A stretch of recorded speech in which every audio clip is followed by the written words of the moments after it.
Yo, today we are going through some of my old Reddit comments, and it'll be similar to the last one, where I just kind of just went through like three or four, and then just went through it and see how everything goes. So, yeah, I can't really remember where I left things off last time. I'm pretty sure it's after this or this one. I think I left off with how to the best way to gain people skills question. So the next question was, how do I become a Muslim from being Christian?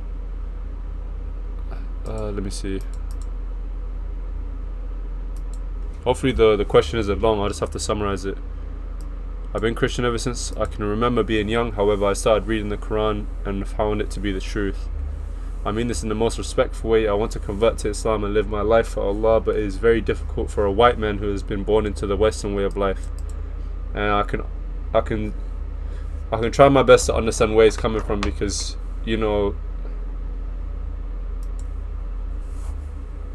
being white or Asian or black, you have your own kind of challenges depending on where you live. So you're in some instances where you might feel like isolated, or you'll feel different from the rest, but that's your own challenge in life. That's your own test in life given by Allah. And there'll be people that'll support you. I support the guy, and I know that some people watching this will support the other guy and other people too. How I answered the question, I just said to if you find your local mosque, you may find a community there that can connect with you and that is willing to accept you regardless of your skin color or background. Inshallah, you convert to Islam, bro. And the best thing, like one of the greatest things about Islam is, in the last sermon of the Prophet Muhammad sallallahu alaihi wasallam, he mentioned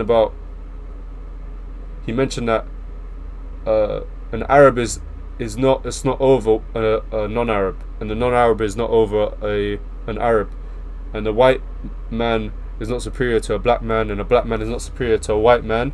People are judged by their piety, and that's how you judge someone. You don't judge them by their race or their you judge them by their piety. So that's one of the best concepts that you can learn about Islam if you're new to Islam. Okay, that's so. What?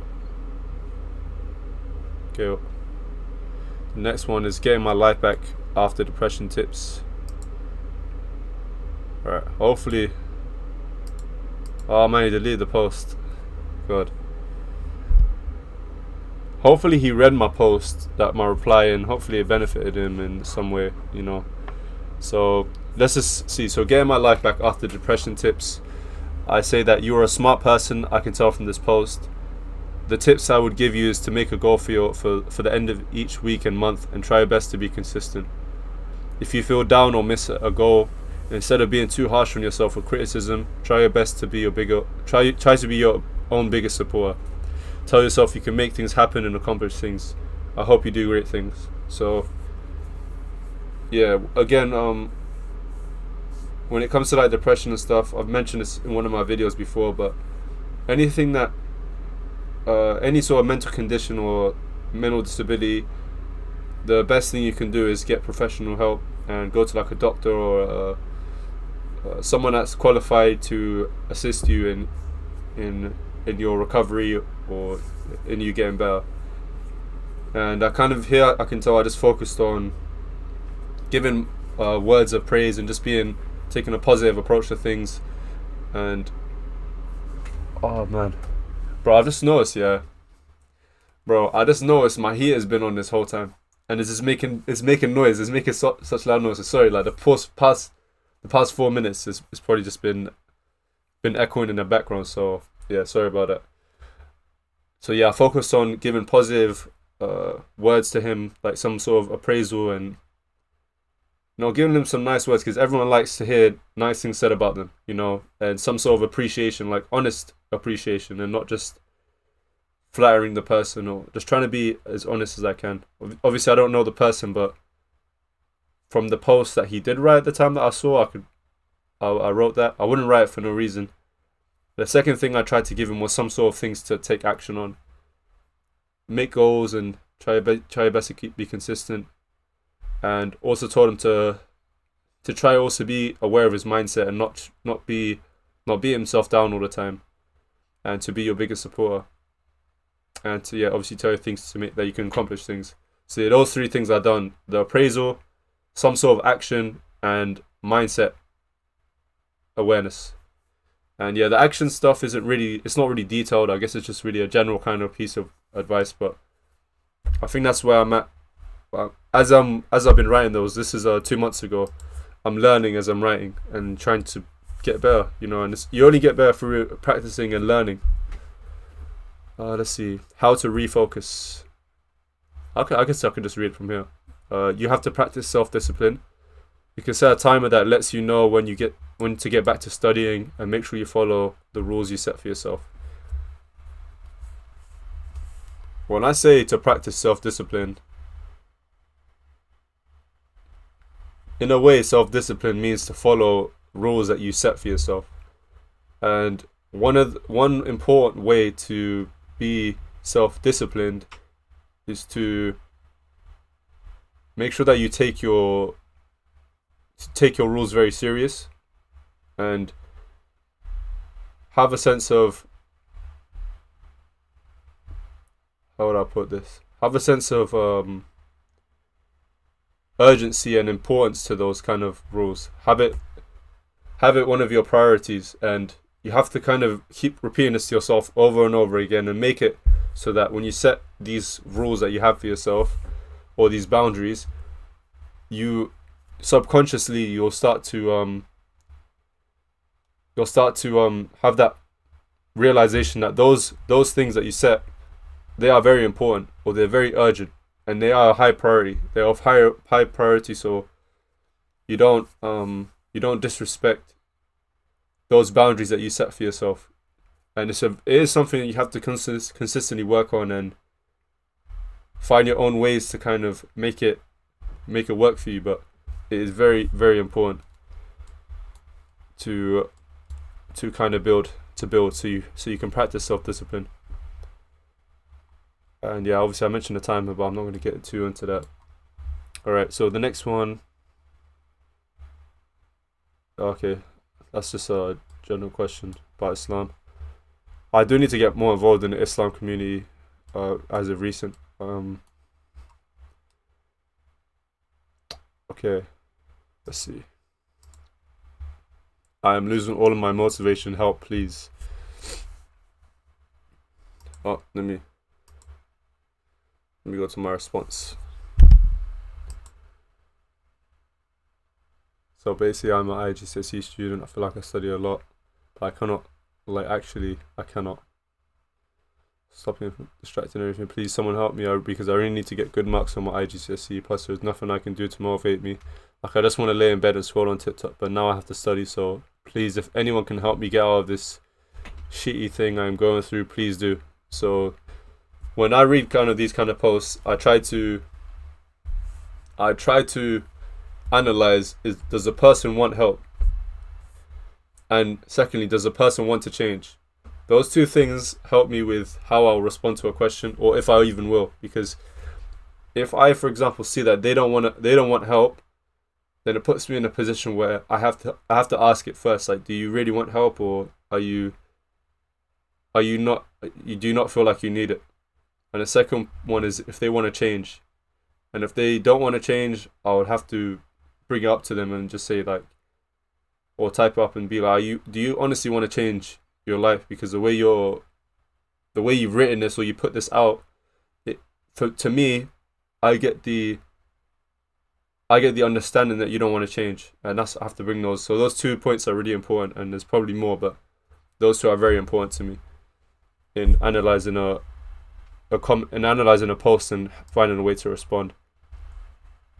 So what I wrote here is that the best way to get started in your situation is to set small tasks to complete for the day, and find study partners. Either can be your school friends, or you can find people online. I know of this one Discord community called Study Together, where you can study with others, and you can find friends there too if you want. Best of luck. Okay, so I wrote basically 2 points. I wrote that you should set small tasks to complete for the day and find study partners. And I mentioned the Discord community called Study Together. So I guess those are two good things to at least consider and try work on. You know, having small little goals that you have daily keeps you in check, and it gives you a feeling of purpose and a feeling of responsibility, because you have things that you need to achieve, even though they're small. And the other one is to find study partners. This is a great way to motivate you and keep you studying and keep you learning and asking questions and sharing that time of revision and working hard on something with someone else. All right, this is the next post.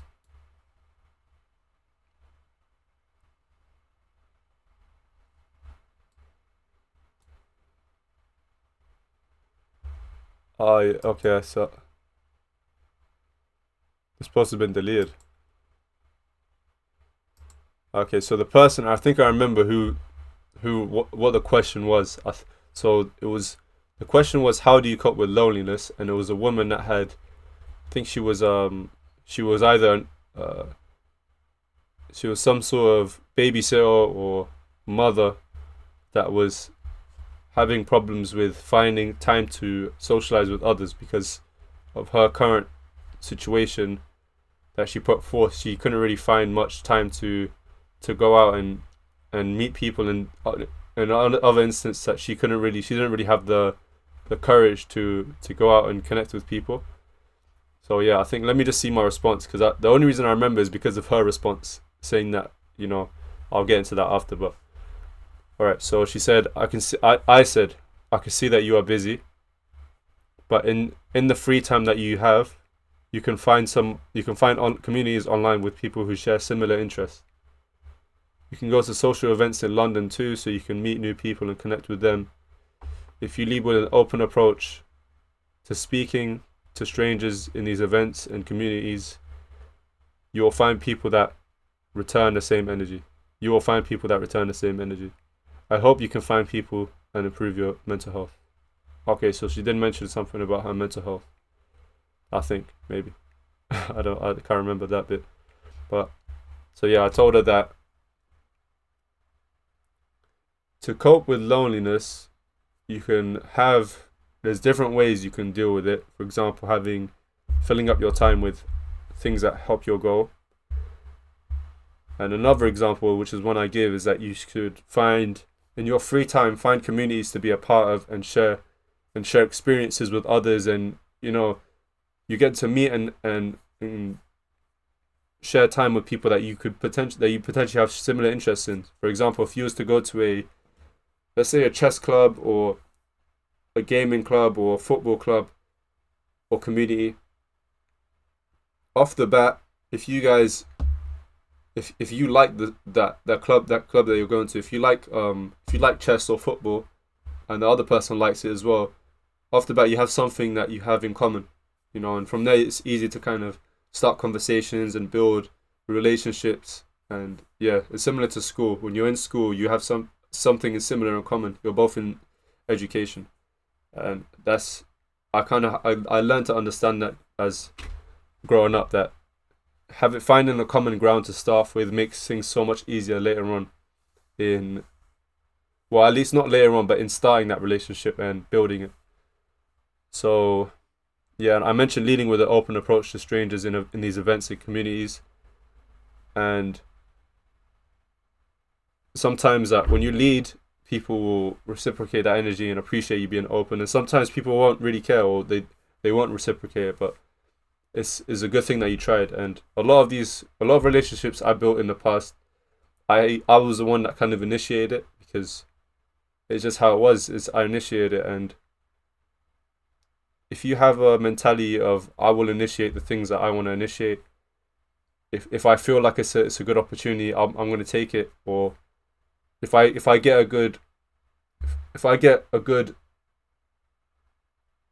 I think a good feeling, or from someone, whether it's a good energy they're giving off, I'll start that conversation. It's better for you to it's a good mindset to have, because you won't fall into blaming your surroundings, rather you're taking action and taking control of your life and deciding that, yeah, I wanna, if I feel like I wanna initiate something, I will, you know.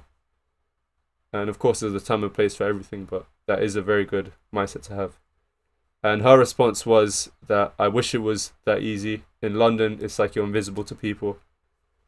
And a person responded saying that what he said, and it was I'm assuming it's some good stuff he said. And yeah, this is at 15 minutes now, I think. So I've gone over, how many posts have I gone over?